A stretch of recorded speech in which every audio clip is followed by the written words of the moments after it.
এই তুমি দাঁড়াও, বলো বিজ্ঞান কাকে বলে? স্যার, বিজ্ঞান শব্দটাকে ভাঙলে পাওয়া যায় বিগ জ্ঞান, তার মানে হচ্ছে বড় জ্ঞান। সো বড় জ্ঞানকেই বিজ্ঞান বলে। না, তোমাকে দিয়ে হবে না। এই তুমি দাঁড়াও, বলো পৃথিবী আর চাঁদের মধ্যবর্তী দূরত্ব কত? Sir 4 bench.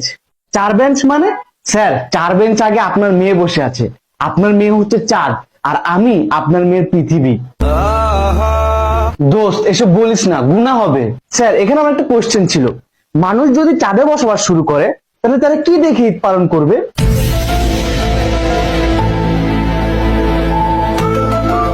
দোস্ত ঈদ একটা পবিত্র জিনিস, এসব বলিস না, গুনাহ হবে।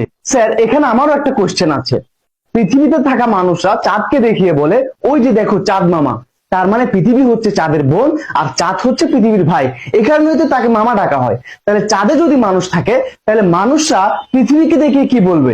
ওই যে দেখো পৃথিবী আন্টি। দোস্ত এসব বলিস না, গুনাহ হবে। তো একটু আগে তুই বলছিলি স্যারের মেয়ে চাঁদ আর তুই পৃথিবী, তাহলে কি তোরা ভাই বোন?